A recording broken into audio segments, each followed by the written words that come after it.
ಇಲ್ಲಿ ಬಂದಿರುವಂತ ದೊಡ್ಡವರು ನಮ್ಮ ಸರವಣ ಸರ್ ಆಗ್ಬೋದು, ರಮೇಶ್ ರೆಡ್ಡಿ ಸರ್, ಚೇತನ್ ಸರ್, ರವಿಗೌಡ್ರು, ಮತ್ತೆ ನಮ್ಮ ಎಲ್ಲ ಇಲ್ಲಿ ಉದಯ ಮೆಹ್ತಾ ಸರ್, ಸುರೇಶ್ ಸರ್, ಮನೇಗೌಡ್ರು, ನಮ್ಮ ನರಸಿಂಹ ಸರ್, ಬಾಮಾರೀಶ್ವರ್ ಬಂದಿದ್ರು, ಎಲ್ಲ ಪ್ರತಿಯೊಬ್ಬರು ಬಂದಿದ್ದಾರೆ, ಕುಶಲ್ ಸರ್. ಹಾಗೂ ಈ ಕಾರ್ಯಕ್ರಮಕ್ಕೆ ಬಂದಿರುವಂತ ಎಲ್ಲ ನಟಿಯರು ವೆರಿ ಇಂಪಾರ್ಟೆಂಟ್ ಆಗಿ ನಮ್ಮ ಉಮೇಶ್ ಬಾಳ್ಕರ್ ಸರ್ ಹಿಂದೆ ಕೂತ್ಕೊಂಡಿದ್ದಾರೆ, ಯಾಕೆ ಹೋಗಿ ಹಿಂದೆ ಬಾಮಗಿರಿ ಸರ್, ಹರೀಶ್ ಸರ್ ಇಬ್ರು ಬಂದಿದ್ದಾರೆ. ಎಲ್ಲ ಬಂದಿರೋಂತ ಪ್ರತಿಯೊಬ್ಬ ಮಾಧ್ಯಮ ಮಿತ್ರರಿಗೂ, ನಮ್ಮ ಸ್ನೇಹಿತರಿಗೂ ಎಲ್ರಿಗೂ ನಮಸ್ಕಾರ ಹೇಳ್ತಾ, ಒಂದು ಪ್ರಶ್ನೆ ಕೇಳಿದ್ರು, ಇಷ್ಟು ಸಿನಿಮಾಗಳು ಇದೆಲ್ಲ ಪ್ರೊಡಕ್ಷನ್ ಆಯ್ತು, ಆಕ್ಟಿಂಗ್ ಆಯ್ತು, ಡೈರೆಕ್ಷನ್ ಆಯ್ತು, ಹೀಗೆ ಸ್ಪೋರ್ಟ್ಸ್ ಕಡೆ ಒಲವು ಯಾಕೆ ಅಂತೆಲ್ಲ ತುಂಬಾ ಜನ ಕೇಳ್ತಿದ್ದಾರೆ. ಬಟ್ ಏನಿಲ್ಲ, ನಾನು ಸಿನಿಮಾಗಳು ಮಾಡ್ತಾ ಇದ್ದೀನಿ. ಈಗ ಸೂತ್ರಧಾರಿನೂ ರೆಡಿ ಇದೆ ರಿಲೀಸ್ಗೆ, ಬಟ್ ಅದಾದ್ಮೇಲೆ ಪ್ರೊಡಕ್ಷನ್ ನಡೀತಾ ಇರುತ್ತೆ. ಬಟ್ ಸೆಂಟ್ರಲ್ಲಿ ನಾನು ಲಾಸ್ಟ್ ಒಂದೂವರೆ ವರ್ಷ ಹಿಂದೆ ಒಬ್ಬರ ಹತ್ರ ಮೀಟ್ ಮಾಡಿದಾಗ ಅವರು ಸ್ಪೋರ್ಟ್ಸ್ ತುಂಬಾ ಇದಾಗಿದ್ರು. ಅವ್ರ ಹತ್ರ ಮೀಟ್ ಮಾಡುವಾಗ ಕಬಡ್ಡಿ ವೆರಿ ಇಂಪಾರ್ಟೆಂಟ್ ಆಗಿ ಅವರು ಅದೇ ನನಗೆ ಹೇಳಿದ್ರು. ಸಿನಿಮಾ ಅಂತ ಗೊತ್ತಾಗಿದ್ದ ತಕ್ಷಣ ಬರ್ತಾ ಮಾತಾಡ್ಕೊಂಡು ಬಂದ್ವಿ.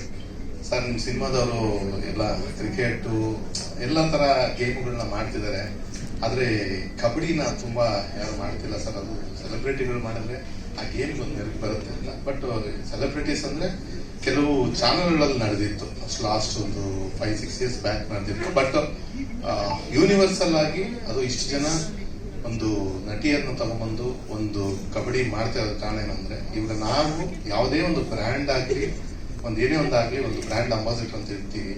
ಇಲ್ಲ ಇವತ್ತೊಂದು ಏನೋ ಅಂತಂದ್ರು, ಒಂದು ಎಕ್ಸಾಂಪಲ್ ಹೇಳ್ತಾ ಇರೋದು, ಕ್ರಿಕೆಟ್ ಅಂದ್ರೂ ಅದಕ್ಕೊಂದು ಬ್ರ್ಯಾಂಡ್ ಅಂಬಾಸಿಡರ್, ಇದು ಕ್ಯಾಪ್ಟನ್, ಅಂದ್ರೆ ಏನಕ್ಕೆ ಅಂದ್ರೆ ಅದನ್ನ ಪ್ರೆಸೆಂಟ್ ಮಾಡಕ್ಕೆ ಅಷ್ಟೇ. ಪ್ರೆಸೆಂಟ್ ಮಾಡುವಾಗ ನಾವು ಈ ಸಿನಿಮಾ ಫೀಲ್ಡ್ ಅಲ್ಲಿ ನಾವು ಏನ್ ಹೇಳಿದ್ರು ಅಂದ್ರೆ, ಇಂಡಸ್ಟ್ರಿ ಫೀಲ್ಡ್ ಅಲ್ಲಿ ಬೇಗ ಜನಕ್ಕೆ ಮುಟ್ಟತ್ತೆ ಅಂತ ಒಂದು ಫೀಲ್ಡ್ ಅಲ್ಲಿ ನಾವಿದ್ದೀವಿ. ಆ ಫೀಲ್ಡ್ ಅಲ್ಲಿ ಇರುವಾಗ ಈ ತರ ವಿಷಯಗಳನ್ನ ನಾವು ಒಂದು ನಮ್ಮ ಹೀರೋಯಿನ್ಸ್ ಮುಖಾಂತರ ಆಗ್ಬೋದು, ಅಲ್ಲ ಹೀರೋಗಳ ಮುಖಾಂತರ ಆಗ್ಬೋದು, ಇಂಥವ್ರ ಮುಖಾಂತರ ಹೇಳಿದಾಗ ಈ ಗೇಮ್ಸ್ ಅಂದ್ರೆ ಕಬಡ್ಡಿ ಅನ್ನೋದು ಬರ್ತಾ ಬರ್ತಾ ಎಷ್ಟೋ ಕಡೆ ಕಬಡ್ಡಿ ಸ್ಟೇಡಿಯಂ ಕೋರ್ಟ್ಗಳನ್ನ ಎಲ್ಲ ತೆಗೆದು ಬೇರೆ ಬೇರೆ ಬೇರೆ ಬೇರೆ ಮಾಡ್ತಿದ್ದಾರೆ. ಯಾಕಂದ್ರೆ ಕಬಡ್ಡಿ ಆಡೋದೇ ಕಮ್ಮಿ ಆಗ್ತಾ ಇದೆ. ಇದು ನಮ್ಮೊಂದು ದೇಶೀಯ ಆಟ ಇದೆ. ಇದನ್ನ ನಮ್ಮ ಇಂಡಿಯಾದಲ್ಲಿ ಕ್ರಿಕೆಟ್ಗೆ ಎಷ್ಟು ಆದ್ಯತೆ ಇದೆ, ಇದೆಲ್ಲ ಈ ತರ ಹಿಂಗ್ ಹೋಗ್ತಿದ್ಯೋ ಅದೇ ತರ ಒಂದು ಲೆವೆಲ್ ಕಬಡ್ಡಿ ಬರ್ಬೇಕು ಅನ್ನೋ ಒಂದು ಚಿಕ್ಕ ಆಸೆ ಇತ್ತು. ಇಲ್ಲ ಕಬಡ್ಡಿ ತರಬೇಕು, ನಾವು ಬಿಡಬಾರ್ದು. ಯಾಕಂದ್ರೆ ನೀವು ನೋಡಿರ್ತೀರ, ಒಂದು ಹಳ್ಳಿಗಳಲ್ಲಾಗಿರ್ಬೋದು, ಸ್ಕೂಲುಗಳಲ್ಲಿ, ಕಾಲೇಜುಗಳಲ್ಲಿ ಎಲ್ಲ ಕಬಡ್ಡಿ ಅವಾಗೆಲ್ಲ ಒಂದು ಇದಾಗಿತ್ತು. ಇವತ್ತು ಆ ಕಬಡ್ಡಿ ಗೇಮೇ ಬರ್ತಾ ಬರ್ತಾ ಡೌನ್ ಆಗಿರೋದಿಲ್ಲ. ನನಗೆ ಅನಿಸಿದ್ದು ಕಬಡ್ಡಿ ನಾವು ಲಾಂಚ್ ಮಾಡೋಣ, ಎಂಟೈರ್ ನಮ್ಮ ಹೀರೋಯಿನ್ಸ್ ಮುಖಾಂತರ ಇದನ್ನ ಲಾಂಚ್ ಮಾಡಿ ನೆಕ್ಸ್ಟ್ ಹೀರೋಸ್ ಈ ತರ ಪ್ಲಾನ್ ಮಾಡ್ಕೊಂಡು, ಇದಾದ್ಮೇಲೆ ಇವಾಗ ಏನು 10 ಟೀಮ್ ನಾವು ಪ್ಲಾನ್ ಮಾಡಿದೀವಿ, 100 ಜನ. ಇದಾದ್ಮೇಲೆ ಇವಾಗ ಸ್ಟೇಟ್ ಲೆವೆಲ್ ಮಾಡ್ತಾ ಇದ್ದೀನಿ. ಆಕ್ಚುಲಿ ನಂದು ಇದ್ದಿದ್ದು ಸ್ಟೇಟ್ ಲೆವೆಲ್ ಅಲ್ಲ, ನ್ಯಾಷನಲ್ ಲೆವೆಲ್ ಇದ್ದಿದ್ದು. ಫಸ್ಟ್ ನಾನು ಪ್ಲಾನ್ ಮಾಡಿದ್ದು ತೆಲುಗು, ತಮಿಳು ಎಲ್ಲಾ ಕಡೆಯಿಂದ ಒಂದು ಟೀಮ್ ತಂದು, ಇವಾಗ ನಮಗೆ ಬೇರೆ ಕ್ರಿಕೆಟ್ ಹೆಂಗ್ ನಡೆಯುತ್ತೆ ನ್ಯಾಷನಲ್ ಲೆವೆಲ್ ಅಲ್ಲಿ, ಆ ತರ ಮಾಡ್ಬೇಕು ಅನ್ನೋಂತ ಒಂದು ಇದಿತ್ತು, ನನ್ ಕನಸಿತ್ತು. ಬಟ್ ಅದಕ್ಕೆ ಮುಂಚೆ ಫಸ್ಟ್ ನಾವು ನಮ್ಮ ಕನ್ನಡದಲ್ಲಿರುವಂತ ಕನ್ನಡ ನಮ್ಮ ಇಂಡಸ್ಟ್ರಿ ಇರೋರ ಜೊತೆ ಮಾಡೋಣ ಫಸ್ಟ್ ಅಂತೇಳಿ ಈಗ ಇವತ್ತಿದ್ದು ಲೋಕಾರ್ಪಣೆ ಮಾಡಬೇಕು ಅಂತ ಅನ್ಕೊಂಡ್ವಿ. ಅನ್ಕೊಂಡಾಗ ಆಮೇಲೆ ಅಶ್ವಿನಿ ಮೇಡಮ್ ಮೀಟ್ ಆದ್ವಿ. ಏನಕ್ಕೆ ಅಂದ್ರೆ ಅಶ್ವಿನಿ ಮೇಡಮ್ ಏನಕ್ಕೆ ಅಂದ್ರೆ, ಅಪ್ಪು ಸರ್ ಲಾಸ್ಟ್ ಇದ್ದಾಗ ಕಬಡ್ಡಿ ಲೀಗ್ಗೆ ಅವರೇ ಬ್ರ್ಯಾಂಡ್ ಅಂಬಾಸಿಡರ್ ಆಗಿದ್ರು. ಯಾಕಂದ್ರೆ ಕಬಡ್ಡಿಗೆ ಅವರು ತುಂಬಾ ಒಂದು ಪ್ರೋತ್ಸಾಹ ಕೊಟ್ಟಿದ್ರು. ಅದೇ ತರ ಮೇಡಮ್ ಹತ್ರ ಕೇಳಿದಾಗ ಅವರು ಒಂದೇ ಮಾತಾಡಿದ್ರು, ಇಲ್ಲ 100% ಮಾಡಿ ಒಳ್ಳೆ, ಅಂದ್ರೆ ಅವ್ರು ಹೇಳಿದ್ರಲ್ಲ, ಈಗ ಒಂದು ಲಾಂಚ್ ಅಂದ್ರೆ ಬರ್ತಾರೆ, ಒಂದು ಹೋಗೋಗಿದ್ದು ಲಾಂಚ್ ಮಾಡಿ ಹೋಗಿರೋರು. ಬಟ್ ಅವರು ಎಂಟೈರ್ ಹೋಗಿದಾಗ ನಮ್ಮ PRK ಸತೀಶ್ ಸರ್ ಮತ್ತೆ ನಮ್ಮ ಶಿವಗೌಡರು ಕರ್ಕೊಂಡೋಗಿ ಮೇಡಮ್ ಹತ್ರ ಮಾತಾಡಿಸಿದಾಗ ಅವರು ಅಷ್ಟು ನೀಟಾಗಿ ಟಿಫನ್ ಎಲ್ಲ ಬೆಳಿಗ್ಗೆ ಅಷ್ಟು ಜನ ನಿಮ್ಮ ಆರ್ಟಿಸ್ಟ್ಗಳನ್ನ ಕರ್ಕೊಂಡ್ಬನ್ನಿ, ನಾವು ಅವ್ರ ಜೊತೆ ಇದ್ದು ಒಂದು 1 hour ಅವ್ರ ಜೊತೆ ಸ್ಪೆಂಡ್ ಮಾಡಿ ಅವರು ಇದನ್ನ ಈ ಲಾಂಚ್ ಮಾಡಿಕೊಟ್ಟು, ಟೂರ್ನಮೆಂಟ್ಗೂ ನಾನು ಬರ್ತೀನಿ, ನೀವು ಚೆನ್ನಾಗಿ ಮಾಡಿ ಅಂತೇಳಿ ಎಲ್ಲ ಅಲ್ಲಿದ್ದಂತ ಹೀರೋಯಿನ್ಸ್ಗೆಲ್ಲ ಭರವಸೆ ಕೊಟ್ಟು ಚೆನ್ನಾಗಿ ಮಾಡಿ ಅಂತೇಳಿ ಕಳಿಸಿದ್ರು. ಅದಕ್ಕೆ ಈ ವೇದಿಕೆ ಮೇಲಿಂದ ಅಶ್ವಿನಿ ಮೇಡಮ್ಗೆ ಥ್ಯಾಂಕ್ಸ್ ಹೇಳಕ್ ಇಷ್ಟಪಡ್ತೀನಿ. ಅದೇ ಥ್ಯಾಂಕ್ಸ್ ಅನ್ನೋದು ಮಾತು ಚಿಕ್ಕದು, ಬಟ್ ಸಪೋರ್ಟ್ ತುಂಬಾ ದೊಡ್ಡದಾಗಿದೆ. ಅದೇ ತರ ನನ್ನ ನಂಬಿ ಸಾಕಷ್ಟು ಇಲ್ಲಿವರೆಗೂ 100 ಜನ ನನಗೆ ನಟಿಗಿರ್ಬೇಕು ಅಂತ ಅನ್ಕೊಂಡಿದ್ದೀನಿ ನಾನು. ಬಟ್ ಇಲ್ಲಿವರೆಗೂ 160 ಜನ ಲಿಸ್ಟ್ ಆಗಿದೆ. 160 ಜನ ಲಿಸ್ಟ್ ಅಂದ್ರೆ ನಮ್ಮ ಕನ್ನಡದಲ್ಲಿ ಇಷ್ಟು ಜನ ಹಾಗಾದ್ರೆ ಇವೇನಂದ್ರೆ 1 ಸಿನಿಮಾ 2 ಸಿನಿಮಾ ಮಾಡಿರೋರಾಗ್ಬೋದು. ಸುಮಾರು ಜನಕ್ಕೆ ಏನಂದ್ರೆ ಅದು ಪ್ಲಾಟ್ಫಾರ್ಮ್ ಸಿಗ್ತಾ ಇಲ್ಲ, ಅಂದ್ರೆ ಒಂದು ವೇದಿಕೆ.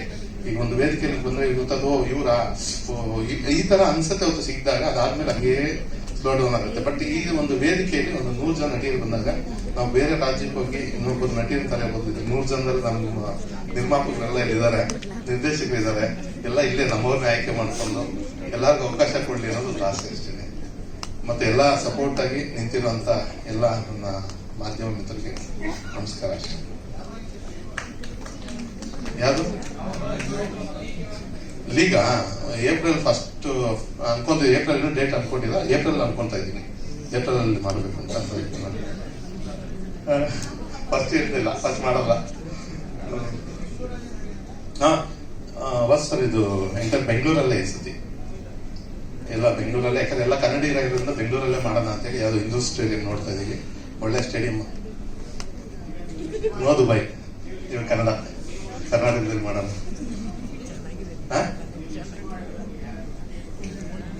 ಅಲ್ಲ, ಈ ಒಕ್ಕೆ ಕೊಟ್ಟಿರೋರಲ್ಲಿ ಅದು ಹೇಳಿದ್ನಲ್ಲ, ಈಗ ಸಾಕಷ್ಟು ಜನ ನಾವು ಲಿಸ್ಟ್ ಮಾಡಿರೋದ್ರಲ್ಲಿ ಒಂದು ಹೆಂಗೆ ಹೇಳಿ ಒಂದು 70-80 ಜನ ಆಲ್ರೆಡಿ ಆನ್ ಬೋರ್ಡ್ ಆಗಿದ್ದಾರೆ.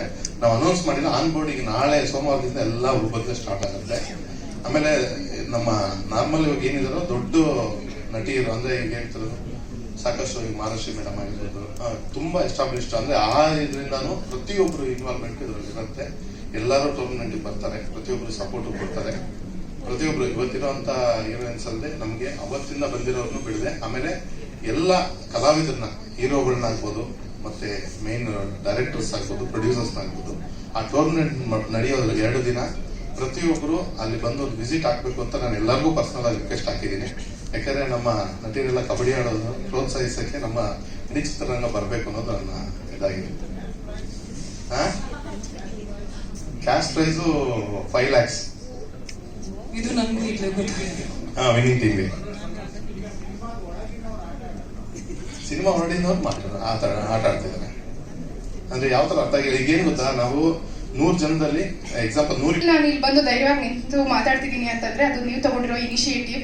ನಮ್ಮ ಕಬಡ್ಡಿಗೋಸ್ಕರ ಇಷ್ಟು ದೊಡ್ಡ ಪ್ರೋತ್ಸಾಹ ಕೊಡ್ತಿದ್ದೀರಾ, ಅದಕ್ಕೋಸ್ಕರ ಮಾತಾಡ್ತಾ ಇದ್ದೀನಿ. ನನ್ನ ಹೆಸರು ಶ್ರುತಿಯಾ ರಮನ್ ಗೌಡ, ನಿಟ್ಟೆ ಮೀನಾಕ್ಷಿ ಇನ್ಸ್ಟಿಟ್ಯೂಟ್ ಆಫ್ ಟೆಕ್ನಾಲಜಿಯಲ್ಲಿ director of sports and kabaddi ಅಸೋಸಿಯೇಷನ್ಗೆ ಬೆಂಗಳೂರು ಅರ್ಬನ್ ಅಲ್ಲಿ ಜಾಯಿಂಟ್ ಸೆಕ್ರೆಟರಿ ಆಗಿ ಕೆಲಸ ಮಾಡ್ತಾ ಇದ್ದೀನಿ. ಈಗಲ್ ಮೀಡಿಯಾ ಕ್ರಿಯೇಷನ್ಸ್ ಅವರು ದೊಡ್ಡ ಇನಿಷಿಯೇಟಿವ್ ತಗೊಂಡಿದ್ದಾರೆ. ಮಾತು ಸ್ಟಾರ್ಟ್ ಮಾಡೋಕ್ಕಿಂತ ಮುಂಚೆ ಸರ್ ಒಂದು ಪ್ರಶ್ನೆ ಕೇಳ್ತಾರೆ. ನಿಮ್ಮ ಪ್ರಶ್ನೆಗೆ ನನ್ನ ಹತ್ರ ಇರೋ ಉತ್ತರ ಏನ್ ಗೊತ್ತಾ ಸರ್, ಇಲ್ಲಿ ಮನಿ ಮ್ಯಾಟರ್ ಆಗೋದೇ ಇಲ್ಲ ಸರ್. ಯಾಕಂದ್ರೆ ನೀವೆಲ್ಲ ಆಕ್ಟರ್ಸ್ ಆಗಿದ್ದೀರಾ, ನಾವು ಸ್ಪೋರ್ಟ್ಸ್ ಮ್ಯಾನ್ ಆಗಿ ನಮ್ಗೆ ಇಲ್ಲಿ ದುಡ್ಡು ಮ್ಯಾಟರ್ ಆಗಲ್ಲ. 5 ಲಕ್ಷ ಅಲ್ಲ, 5 ರೂಪಾಯಿ ಇಟ್ರೂ ಬಂದು ನಾವು ಪಾರ್ಟಿಸಿಪೇಟ್ ಮಾಡ್ತೀವಿ. ಯಾಕೆ ಗೊತ್ತಾ, ನೀವು ತಗೊಂಡಿರುವಂತ ಈ ಇನಿಷಿಯೇಟಿವ್ ಇಂದ ಎಷ್ಟೋ ಹೆಣ್ಮಕ್ಳು ಬಂದು ಭಯ ಬೀಳ್ತಿದ್ದಾರೆ. ಅಯ್ಯೋ ಏನಾಗತ್ತಪ್ಪ, ಇಂಜುರಿ ಆಗುತ್ತೆ. Kabaddi is a injured game. Obviously ನೀವು ಪ್ರಾಕ್ಟೀಸ್ ಮಾಡಿಲ್ಲ ಅಂದ್ರೂ ಪ್ರಾಕ್ಟೀಸ್ ಮಾಡಿದ್ರೇನು ಇಂಜುರಿ ಆಗುವಂತ ಸಾಧ್ಯತೆಗಳು ತುಂಬಾ ಇರುತ್ತೆ. ಈ ತರ ಅದರಲ್ಲೂ ಸೆಲೆಬ್ರಿಟೀಸ್ ನ ನಮ್ ಹೆಣ್ಮಕ್ಳು ನಾನು ಎಲ್ಲ ತುಂಬಾ ಫಾಲೋ ಮಾಡ್ತೀವಿ. ಅವ್ರ ಮೇಕಪ್ ಸ್ಟೈಲ್ ಆಗಿರ್ಬೋದು, ಡ್ರೆಸ್ ಸೆನ್ಸ್ ಆಗಿರ್ಬೋದು, ಎಲ್ಲ ಫಾಲೋ ಮಾಡೋ ನಾವು ಅಂತವ್ರೆ ಬಂದು ಇಲ್ಲಿ ಕಬಡ್ಡಿ ಆಡ್ತಿದ್ದಾರೆ. ಅವರೇ ಇಂಜುರಿಗೆ ಎದುರ್ಕೊಳ್ತಾ ಇಲ್ಲ, ಇನ್ ನಾವ್ ಯಾಕೆ ಎದುರ್ಕೊಳ್ಳೋಣ ಅಂತ ಹೇಳ್ಬಿಟ್ಟು ಎಷ್ಟೋ ಹೆಣ್ಮಕ್ಳು ಬಂದು ಭಾರತಕ್ಕೆ ಮೆಡಲ್ ನ ತರೋ ಸಾಧ್ಯತೆ ಇದೆ. ಅದು 5 ಕೋಟಿಗಿಂತ ಜಾಸ್ತಿ ಅಂತ ನಾನು ಹೇಳ್ತೀನಿ. First of all sir, thank you so much ಈ ತರ ಒಂದು ಇನಿಷಿಯೇಟಿವ್ ನ ತಗೊಂಡಿರೋದಕ್ಕೆ. ಫಸ್ಟ್ ಟೈಮ್ ಮೀಡಿಯಾದಲ್ಲಿ ಇಷ್ಟು ದೊಡ್ಡ ಮಟ್ಟಕ್ಕೆ ಒಂದು ಹೆಣ್ಮಗುಗೆ, ಒಬ್ಬ ವುಮೆನ್ಸ್ ಪ್ಲೇಯರ್ಸ್ಗೆ, ಅದ್ರಲ್ಲೂ ಕಬಡ್ಡಿಗೆ ಇಷ್ಟು ಪ್ರೋತ್ಸಾಹ ಕೊಡ್ತಿದ್ದೀರಾ. ಯಾರ್ಯಾರು ಸ್ಪಾನ್ಸರ್ಸ್ ಇದ್ದೀರಾ, ನಿಮ್ಗೆ ತುಂಬು ಹೃದಯದ ಧನ್ಯವಾದಗಳು. ನಿಮ್ಮಿಂದ ಈ ಒಂದು ಏನಿದೆ ನಿಮ್ಗೆ ಮೋಸ್ಟ್ ಪ್ರಾಬಲಿ 1-2 ದಿನದ್ದು 1 ವಾರದ್ದು ಇರ್ಬೋದು ಸರ್, ಬಟ್ ಇದನ್ನ ಈ ಇವೆಂಟ್ ನ ನೋಡಿ, ಈ ಆಟನ ನೋಡಿ ನಾನು ಆಡ್ಬೇಕು ಅಂತ ಬರೋ ಲಕ್ಷಾಂತರ ಜನ ಹೆಣ್ಮಕ್ಳು ಸಿಗ್ತಾರೆ. ಇವತ್ತು ಬರೀ ನಮ್ಗೆ 100-160 ಜನ ಈವೆಂಟ್ ಅಲ್ಲಿ ಪಾರ್ಟಿಸಿಪೇಟ್ ಮಾಡ್ತೀವಿ ಅಂತ, ಅದು ಸೆಲೆಬ್ರಿಟೀಸೇ ಎನ್ರೋಲ್ ಮಾಡ್ಕೊಂಡಿದ್ದೀರಾ. ಬಟ್ ನೀವ್ ಆಡಿ ಹೋಗಿದ ನಂತರ ಸಾವಿರಾರು ಜನ, ಲಕ್ಷಾಂತರ ಜನ ಬರೋ ಚಾನ್ಸಸ್ ಇದೆ. ನಿಮ್ಗೆ ಗೊತ್ತಿರೋ ಹಾಗೆ ಫಸ್ಟ್ ಆಫ್ ಆಲ್ ಕಬಡ್ಡಿ ಬಂದು ದೇಶೀಯ ಕ್ರೀಡೆ. ಬರೀ ಮಣ್ಣಲ್ಲಿ ಮಾಡ್ತಾ ಇದ್ರು, ಆದ್ರೆ ಇವಾಗ ಅಪ್ಗ್ರೇಡ್ ಆಗಿದೆ. ಪ್ರೋ ಕಬಡ್ಡಿ ಅಂತ ಬಂದ್ಮೇಲೆ ಮ್ಯಾಟ್ ಬಂದಿದೆ, ಎಲ್ಲ ಬಂದಿದೆ. ಸೊ ಮ್ಯಾಟ್ ಮೇಲೆ ಆಡುವಾಗ ಇಂಜುರೀಸ್ ಕೂಡ ಜಾಸ್ತಿ ಇರುತ್ತೆ. ಅದರಿಂದ ಹೆಣ್ಮಕ್ಳು ಸ್ವಲ್ಪ ಹಿಂದೆ ಬೀಳ್ತಿದ್ದಾರೆ ಆಡಕ್ಕೆ. ನಮ್ಮ ಕರ್ನಾಟಕ ಕಬಡ್ಡಿ ಅಸೋಸಿಯೇಷನ್ ಏನಿದೆ ತುಂಬಾ ಎನ್ಕರೇಜ್ ಮಾಡ್ತಾ ಇದೆ. ಹೆಣ್ಮಕ್ಳು ತುಂಬಾ ಜನ ಇತ್ತೀಚೆಗೆ ಆಲ್ಮೋಸ್ಟ್ ಜಾಸ್ತಿ ಟೀಮ್ಸ್ ಗಳಾಗೋ ಇದೆ. ಸೊ ಇದು ಕೂಡ ಒಂದು ಸಪೋರ್ಟಿವ್ ಇವೆಂಟ್ ಆಗತ್ತೆ ಅಂತ ಹೇಳ್ತೀನಿ. There will be 10 teams. ಇದರಲ್ಲಿ 10 ಟೀಮ್ಗಳಿರುತ್ತೆ. ಸರ್ ಹೇಳ್ದಾಗೆ 7+5 ಜನ ಆಡ್ತಾರೆ. ಇದರಲ್ಲಿ 7 ಜನ ಮೇನ್ ಪ್ಲೇಯರ್ಸ್ ಅಂತೀವಿ, 5 ಜನ ಸಬ್ಸ್ಟಿಟ್ಯೂಷನ್ ಪ್ಲೇಯರ್ಸ್. ಮಿನಿಮಮ್ ಅಂದ್ರೆ 10 ಪ್ಲೇಯರ್ಸ್ ಇರ್ತಾರೆ. ಎಲ್ಲರೂ ಸೆಲೆಬ್ರಿಟೀಸೇ ಆಡ್ತಿದ್ದೀರಾ. ಅಂಡ್ ಯಾರಿಗೂ ಇಂಜುರಿ ಆಗದೆ ಇರೋ ತರ ನಾವು ಟ್ರೈನ್ ಮಾಡ್ತೀವಿ. ಮುಂಚೆ ತರಬೇತಿ ಶಿಬಿರನ ಹಮ್ಮಿಕೊಳ್ತಾರೆ.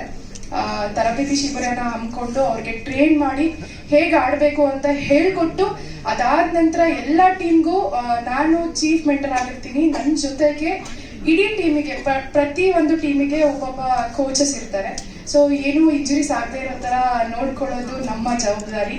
ಅಂಡ್ ಹೀಗೆ ಎನ್ಕರೇಜ್ ಮಾಡ್ತಾನೆ ಇರಿ ಅಂತ ಹೇಳ್ತೀನಿ. ನವರಸನ್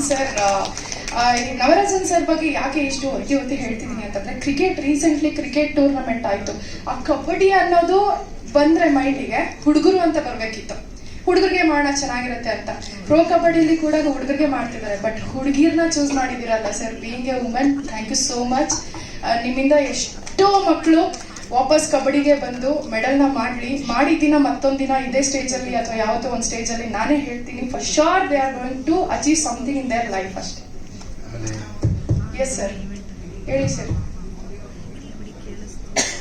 ಹೌದು ಸರ್, ನಾನು ಪ್ರೊಫೆಷನಲಿ ಸ್ಪೋರ್ಟ್ಸ್ ಮ್ಯಾನ್, ಅಥ್ಲೀಟ್ ಕೂಡ, ಕಬಡ್ಡಿ ಪ್ಲೇಯರ್ ಕೂಡ, ವಾಲಿಬಾಲ್ ಆಡಿದ್ದೀನಿ, world cup medalist in sister ball. So totally ಒಂದು 5 events ಅಲ್ಲಿ ನ್ಯಾಷನಲ್ಸ್. ಇನ್ನೊಂದು ಏನಂದ್ರೆ, ಒಂದೇ ಒಂದು ಡೌಟ್ ಇದೆ. ಎಲ್ಲ ಹೆಣ್ಮಕ್ಳು ನಮ್ಮ ಹತ್ರ ಕೇಳೋದು, ಕಬಡ್ಡಿ ನಾವು ಸೆಲೆಬ್ರಿಟೀಸು, ನಾಳೆ ಶೂಟಿಂಗ್ ಇರುತ್ತೆ, ನಮ್ಗೇನಾದ್ರು ಇದಾಗತ್ತಂತ ನನ್ನ ತುಂಬಾ ಜನ ಕೇಳಿದ್ರು. ಬಟ್ ಅದೊಂದು ಕ್ಲಾರಿಟಿ ನಾವು ಕೊಡೋಣ. ಯಾಕಂದ್ರೆ ನಾವಿದು ಪ್ರೊಫೆಷನಲಿ ಇಟ್ಕೊಂಡೋಗಿ ನಾರ್ಮಲ್ ಈಗ ಇವ್ರು ಆಡ್ತಾರಲ್ಲ ಆ ಥರ ಇರುತ್ತೆ. ನಾವು ಸಿಂಪಲ್ ಆಗಿ ಒಂದು ಗೇಮ್ನ ವಿತ್ ಸರ್ ಮುಂಚೆನೆ ಹೇಳಿದ್ರು, ನಾವು ಇದನ್ನ ಮಾಡ್ತಿರೋದು ಇವ್ರನ್ನೆಲ್ಲ ಪ್ರೊಫೆಷನಲ್ ಪ್ಲೇಯರ್ಸ್ ಆಗಿ ಮಾಡಕ್ಕಲ್ಲ, ಪ್ರೊಫೆಷನಲ್ ಪ್ಲೇಯರ್ಸ್ ನ ಹುಟ್ಟಾಕುವಂತ ಕೆಲಸನ ನಾವು ಮಾಡ್ತಾ ಇದೀವಿ. ಸೊ ಇದು ಬಂದು ರಿಕ್ರಿಯೇಷನಲ್ ಪರ್ಪಸ್ ತರ ಇರುತ್ತೆ. ಅಂದ್ರೆ ರಿಕ್ರಿಯೇಷನಲ್ ಆಗಿ ಹೆಣ್ಮಕ್ಳಿಗೆ ಮೋಟಿವೇಶನ್ ಮಾಡೋ ತರ ಇರುತ್ತೆ. ಪ್ರೊಫೆಷನಲಿ ಏನೂ ಇರಲ್ಲ. ಮೀಡಿಯಾದವ್ರಿಗೆ ರಿಕ್ವೆಸ್ಟ್ ಮಾಡೋದು ಹೀಗೆ, ಲೈಕ್ ಪ್ರೊಫೆಷನಲಿ ಆಡುವಾಗ ತುಂಬಾ ಇಂಜುರೀಸ್ ಆಗೋದು ಜಾಸ್ತಿ. ಅವ್ರ ಲೈಫ್ ಕೂಡ ಇಂಪಾರ್ಟೆಂಟ್ ಅಲ್ವಾ. ಈಗ ನಾವು ಮೇನ್ ಆಗಿ ಪ್ರಾಕ್ಟೀಸ್ ಮಾಡಿ ವರ್ಷಾನ್ಗಟ್ಲೆ ತರಬೇತಿನ ಪಡ್ಕೊಂಡು ಆದ ನಂತರ ಕೂಡ ನಮ್ಗೆ ಇಂಜುರೀಸ್ ಆಗ್ತಾ ಇರತ್ತೆ. ಸೊ ಅವ್ರ ಲೈಫ್ ನಿಂತಿರೋದೇ ಏನು ಆಕ್ಟಿಂಗ್ ಅದ್ರ ಮೇಲೆ. ಅವ್ರನ್ನ ಕರ್ಕೊಂಬಂದು ಸುಮ್ಮನೆ ಬ್ಲೈಂಡ್ ಆಗಿ ಹೇಗೋ ಆಡಿಸಿ ಅದನ್ನ ಇಂಜುರಿ ಮಾಡಿ ಕಳ್ಸಕ್ಕೆ ನಮ್ಗೆ ಖಂಡಿತವಾಗ್ಲೂ ಇಷ್ಟ ಇಲ್ಲ. ಅವ್ರು ಒಂದ್ಸಲ ಸ್ಟೇಜ್ ಮೇಲೆ ಬಂದು ಕಬಡ್ಡಿ ಆಡಿದ್ರೆ ಅದನ್ನ ನೋಡಿ ಸಾವಿರಾರು ಜನ ಹೆಣ್ಮಕ್ಳು ನಾವು ಕಬಡ್ಡಿ ಪ್ಲೇಯರ್ಸ್ ಆಗ್ಬೇಕು ಅಂತೀರ. ಈ ಕಬಡ್ಡಿ ಬಿಟ್ಟು ಮನೇಲಿರೋರೆಲ್ಲ ಬಂದು ಕಬಡ್ಡಿ ಆಡ್ತಾರೆ. ಅದು ಉದ್ದೇಶ ಆಗಿದೆ ಸರ್. ಸ್ಕ್ರಿಪ್ಟೆಡ್ ಅಲ್ಲ, ಏನು ಸ್ಕ್ರಿಪ್ಟೆಡ್ ಇರಲ್ಲ. ಅಂದ್ರೆ ಈಗ ಏನಂದ್ರೆ, ಈಗ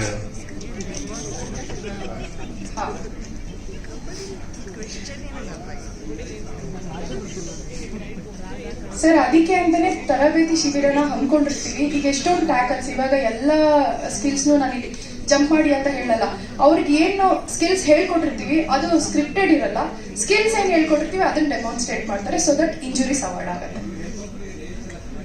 ಎಲ್ಲಾನು ಕಟ್ ಮಾಡಕ್ ಆಲ್ರೆಡಿ ಅವ್ರಿಗೆ ಇನ್ಫಾರ್ಮ್ ಮಾಡಿದೀವಿ and they are ready. Actually ಈ ತರ ಸ್ಯಾಕ್ರಿಫೈಸ್ ಮಾಡ್ತಿದ್ದಾರೆ ಅಂದ್ರೆ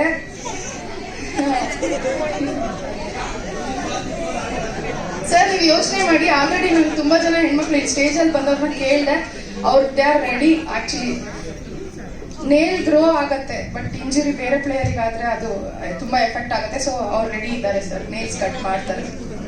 ಏನಂದ್ರೆ ಇವತ್ತು ಎಷ್ಟು ಹೆಣ್ಮಕ್ಳು ಇವತ್ತು ಆರ್ಟಿಸ್ಟ್ಗಳು ಬಂದು ಒಂದು ವೇದಿಕೆ ಹಂಚಿ ಮಿಕ್ಕಿದ ಇರೋಂಥವ್ರು ಏನು ಆರ್ಟಿಸ್ಟ್ಗಳೇ ಇಷ್ಟು ಕಂಫರ್ಟಬಲ್ ಆಗಿ ಆಡ್ತಿದ್ದಾರೆ ಕಬಡ್ಡಿ. ನಾವೆಲ್ಲ ಈಸಿಯಾಗಿ ಬರ್ಬೋದು ಇದಕ್ಕೆ ಅನ್ನೋದು ಒಂದು ಇನ್ಸ್ಪಿರೇಷನ್ ಅದಕ್ಕೋಸ್ಕರ ನೀಟಾಗಿ ಅವ್ರಿಗೆ ಎಷ್ಟು ಬೇಕು, ಯಾವ ತರ ಏನೇನು ಪ್ರಿಕಾಷನ್ಸ್ ಬೇಕೋ ಅದನ್ನ ಕೊಟ್ಟೆ ಇದು ಮಾಡ್ತಾ ಇದೀವಿ. ಯಾಕಂದ್ರೆ ಯಾರಿಗೂ ಒಂದು ಚಿಕ್ಕ ಇದು ಆಗದಂಗೆ ಅದೇನೇನು ಪ್ರಿಕಾಷನ್ಸ್ ಮಾಡಬೇಕು ಅದನ್ನ ಪ್ಲಾನ್ ಮಾಡ್ಕೊಂಡಿದೀವಿ. ಬಿಕಾಸ್ ಇದೊಂದು ಒಂದು ಇದಾಗ್ಲಿ ಅಂತ ಅಷ್ಟೇನೆ. ಅಂದ್ರೆ ಇದೊಂದು ಆರ್ಟಿಸ್ಟ್ಗಳು ಆಡೋದು ಎಲ್ಲರಿಗೂ ಒಂದು ಮಾದರಿ ಆಗ್ಲಿ ಅಂತ ಅಷ್ಟೇ. ಇದು ಇಲ್ಲಿ ನಾವೇನೋ ಗೇಮ್ ಆಡಿ ಏನೋ ಕಪ್ಕೊಂಡ್ಬಂದು ಇದೇನೋ ಇದು ಮಾಡೋದು ಬೇಡ, ಇದು ಬೇರೆಯವ್ರಿಗೆ ಮಾದರಿ ಆಗ್ಲಿ ಅಷ್ಟೇ. ಅದ್ರ ಜೊತೆಗೆ ಇದು ಸ್ಟೇಟ್ ಲೆವೆಲ್ ಟೂರ್ನಮೆಂಟ್ ಅಂದ್ರೆ ನಾವೀಗ ಕನ್ನಡ ಸಿನಿಮಾ ಇಂಡಸ್ಟ್ರಿಗೆ ಮಾತ್ರ ಸೀಮಿತ ಆಗಿದೆ. ಅದು ಬಂದು ನಾರ್ಮಲ್ ಆಗಿ ನಾನು ಹೇಳ್ದಂಗೆ ನಡೆಯುತ್ತೆ. ಆದ್ರೆ ಇದಾದ ನಂತರ ಸರ್ ಮೈಂಡ್ ಅಲ್ಲಿ ಇರೋ ಪ್ಲಾನ್ ನ ಕೇಳಿದ್ರೆ ಎಲ್ಲರಿಗೂ ಖುಷಿ ಪಡ್ತೀರಾ. ಫಸ್ಟ್ ಆಫ್ ಆಲ್ ಇಲ್ಲಿ ಯಾರು ತುಂಬಾ ಚೆನ್ನಾಗಿ ಆಡ್ತಾರೆ, ಅಟ್ಲೀಸ್ಟ್ ಬೇಸಿಕ್ ನಾಲೆಡ್ಜ್ ಚೆನ್ನಾಗಿ ಆಡೋರು, ಅವ್ರ ಆಕ್ಟಿವಿಟೀಸ್ ಅವ್ರ ಮೂವ್ಮೆಂಟ್ಸ್ ಅನ್ನ ನೋಡಿ ಅವ್ರನ್ನ ಇಲ್ಲಿಂದ ಸೆಲೆಕ್ಟ್ ಮಾಡ್ಕೊಂಡು ಬೇರೆ ಇಂಡಸ್ಟ್ರಿ ಅವ್ರ ಜೊತೆ ಕಾಂಪೀಟ್ ಮಾಡಕ್ ಬಿಡ್ತೀವಿ. ಆ ಟೈಮಲ್ಲಿ ಪ್ರೊಫೆಷನಲ್ ಆಗಿ ಆಡ್ತಾರೆ. ಬಿಕಾಸ್ 2 ತಿಂಗಳು ಅವ್ರಿಗೆ ತರಬೇತಿ ಶಿಬಿರ ಹಮ್ಮಿಕೊಂಡಿರ್ತೀವಿ. ನೀವು ಅದನ್ನು ಕೇಳ್ಬೋದು ಹೆಂಗೆ ಅವ್ರು ಮ್ಯಾನೇಜ್ ಮಾಡ್ತಾರೆ. But girls are ready to come. So ಅವ್ರಿಗೆ ಅವರಿಗೆ ನಾವು ಆಕ್ಚುಲಿ ಹೆಣ್ಮಕ್ಳು ಎಲ್ಲದಕ್ಕೂ ರೆಡಿ ಇರ್ತೀವಿ. ಇವತ್ತು ಬೆಳಗ್ಗೆ ಪ್ರೊಫೆಷನಲ್ ಏನಿದೆ ಶೂಟಿಂಗ್ ಮುಗಿದ ಮೇಲೆ ಅವ್ರ ಟೈಮಿಂಗ್ನ ಅಡ್ಜಸ್ಟ್ ಮಾಡಿಕೊಂಡು ಬಂದು ಆಡ್ಲಿಕ್ಕೆ ರೆಡಿ ಇದ್ದಾರೆ. ಅವಾಗ 2 ತಿಂಗಳು ಶಿಬಿರನ ಮಾಡಿ ಅಂದ್ರೆ ಟ್ರೈನಿಂಗ್ನ ಕೊಟ್ಟು ಬೇರೆ ಇಂಡಸ್ಟ್ರಿ ಅವ್ರ ಜೊತೆ ಆಡಿಸೋಂಥ ಪ್ಲಾನ್ನ ಸರ್ ಇಟ್ಕೊಂಡಿದ್ದಾರೆ. ಅದು ಸಕ್ಸಸ್ ಆಗಲಿ ಸರ್. ಅಷ್ಟೇ ಇಷ್ಟು ಮಾತ್ರ ಹೇಳ್ಬೇಕಾಯ್ತು. ಆಮೇಲೆ ತೆಲುಗು, ತಮಿಳು, ಬೇರೆ ಇಂಡಸ್ಟ್ರಿಗಳಿಂದ ದೊಡ್ಡ ದೊಡ್ಡ ನಟಿಯರು ಒಪ್ಪಿಗೆಯನ್ನು ಕೊಟ್ಟಿದ್ದಾರೆ. ಇವತ್ತು ನಾನು ಮುಂದೆ ನಿಂತ್ಕೊಂತೀನಿ ನಿಮ್ಮ ಟೂರ್ನಮೆಂಟ್ ಇದಕ್ಕೆ. ಹೆಸರು ಬೇಡ, ಯಾಕಂದ್ರೆ ಅಫಿಷಿಯಲಿ ಅನೌನ್ಸ್ ಮಾಡ್ತೀನಿ. ಟಾಪ್ ಇವತ್ತು ತೆಲುಗು, ತಮಿಳಲ್ಲಿ ಟಾಪೆಸ್ಟ್ ಪೊಸಿಷನ್ ಇರುವಂತ ನಟಿಯರು ಒಪ್ಪಿಗೆ ಕೊಟ್ಟಿದ್ದಾರೆ. ನಾನು ನಿಮ್ಮ ಫ್ರೆಂಡ್ ಆಫ್ ದಿ ಡೇಸ್ ಇರ್ತೀನಿ ಒಂದೊಂದು ಇಲ್ಲಲ್ಲ, ಇಲ್ಲಿ ಎಲ್ಲರೂ ಇದ್ದಾರೆ, ನಮ್ಮವರಲ್ಲ ಅಲ್ಲಿ ಸರ್. ನಮ್ಮವ್ರಿಗೆ ಇಲ್ಲಿ ನವರಸನ್ನು ಇಲ್ಲಿ ಕನ್ನಡಿಗರಿಗೆ ಎಲ್ಲರಿಗೂ ಗೊತ್ತು, ಬಟ್ ಅವ್ರಿಗೆ ಗೊತ್ತಿಲ್ಲ. ಬಟ್ ಅವರು ಇದು ಹೇಳಿದ ತಕ್ಷಣ, ಕಾನ್ಸೆಪ್ಟ್ ಹೇಳಿದ ತಕ್ಷಣ ನಾವೆಲ್ಲ ಬರ್ತೀವಿ, ಒಳ್ಳೇದಾಗತ್ತೆ. ಯಾಕಂದ್ರೆ ಅಲ್ಲಿಂದ ಎಲ್ಲ ಕಡೆಯಿಂದ ಒಂದಷ್ಟು ಜನ ಹೆಣ್ಮಕ್ಳು ಬಂದ್ರೆ ಎಲ್ಲ ಒಳ್ಳೇದಾಗತ್ತೆ ಅನ್ನೋದಕ್ಕೋಸ್ಕರ ಎಲ್ಲ ರೆಡಿ ಇದ್ದಾರೆ. ಅದರಿಂದ ಒಂದು ಖುಷಿಯಾಗಿ ಇವತ್ತು ಕನ್ನಡದ ಒಂದು ಇದನ್ನ ಸ್ಟಾರ್ಟ್ ಇಲ್ಲಿಂದ ಮಾಡೋಣ, ನೆಕ್ಸ್ಟ್ ನ್ಯಾಷನಲ್ ಲೆವೆಲ್ ಅದು ಹೋಗೋಣ. Thank you so much. ಒಂದಂತೂ ಗೊತ್ತಾಯ್ತು ಶ್ರುತಿ ಅವರೇ, ನೀವು ಆಟಗಾರ್ತಿ ಅಂತ ಕೂಡ. ದಯವಿಟ್ಟು ಜೋರಾದ ಚಪ್ಪಾಳೆ ಬರಲಿ. Thank you so much for joining us. Thank you Shruti. ಧನ್ಯವಾದಗಳು.